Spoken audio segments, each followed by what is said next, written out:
Drums of War, Chapter 15, Farewell to Love. Aboard the life flows from star to star. Brixa Namada was stern in the face of the orders from the Admiral Council. The orders were good and right, and she had gone as her duty demanded. However, Yornim Nemda was also where her duty demanded, and that was not aboard the life flows from star to star.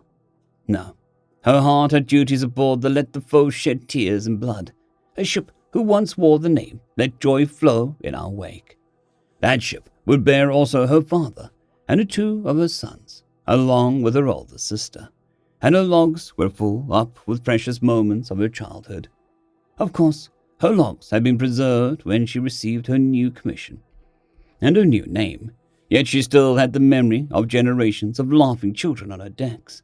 Now half her family was about to sail her into war, terrible war, while she took the ship of her heart had commissioned full of joy deep into Republican space to safeguard the elderly and the children. Brixla did not even for an instant consider attempting to persuade even her youngest son to leave aside the terrible duty that called them to instead tend to defending the non-combatant fleets, safe with her. She even knew how to get her way in that, though she did not consider threatening to join the war fleets to be with her children and her heart. No. She knew her duty was to tend to the grandchildren, to support the crews who, by the splitting of the fleet, were obliged to stay behind in safety, though their hearts longed to bring justice to the guilty. It was the only time the fleets had been split in living memory, the last true war having passed into almost legendary past.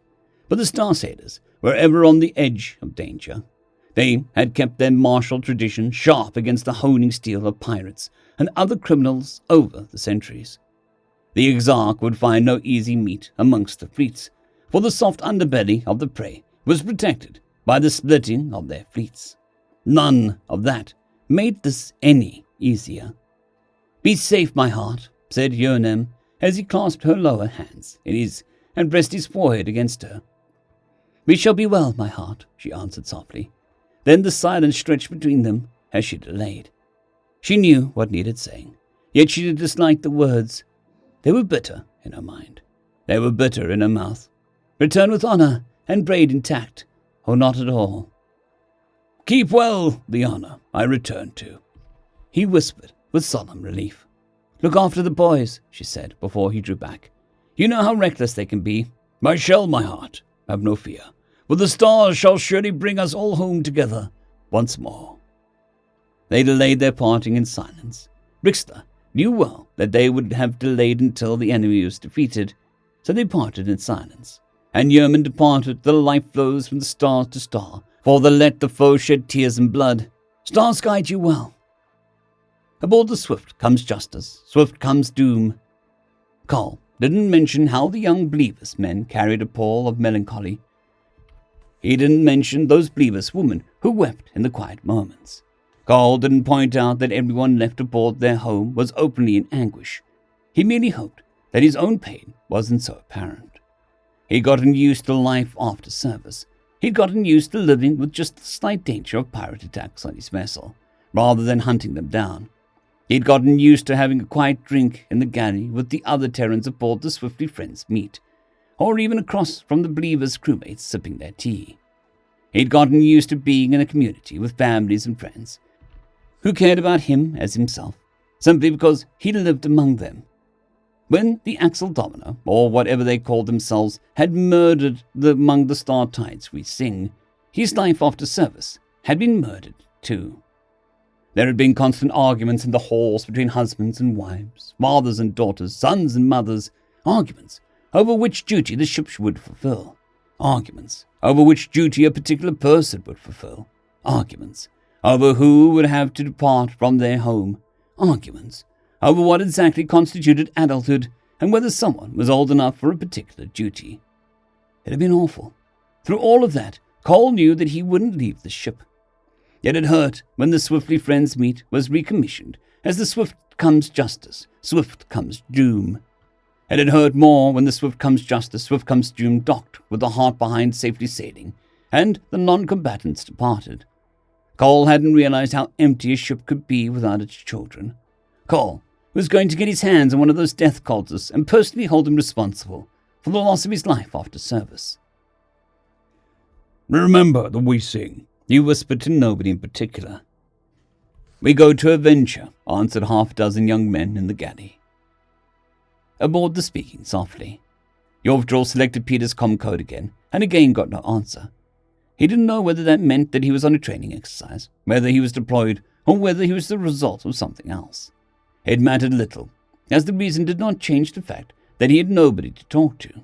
Therefore, he did the only reasonable thing, and crept out of his quarters that he and his family occupied to find a distraction. The corridors of the Republican diplomatic ship were decidedly uninteresting, but in that part of the ship they were roomy and largely unoccupied, an adequate environment for a walk.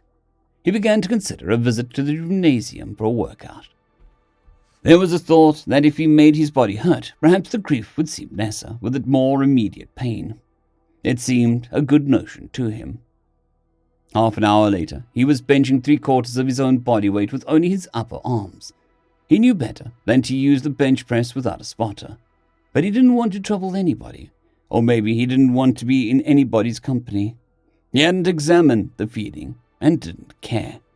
He was halfway through his 20th repetition when his arms suddenly began to tremble. He snapped his lower arms to the bar to help support the weight, but he had exhausted himself without realizing it. All 4 of his arms suddenly felt like jelly, and the bar began to descend. "Whoa, kid," a private rebuked, seemingly out of nowhere, as he seized the bar and helped the boy rack it. "You're plenty old enough to know better than to bench without a pot, kid." "I know," Yorvdral panted. "Then the void were you thinking? I was trying not to think." "Kid, that's, look, most of us infantrymen need someone to talk to. We've all seen some breached stuff. And you saw some breached stuff." "Wait, you speak seafarers' negotiation?" Yorvdral asked, nonplussed. "Don't change the subject, kid. You obviously need someone to talk to." "Who?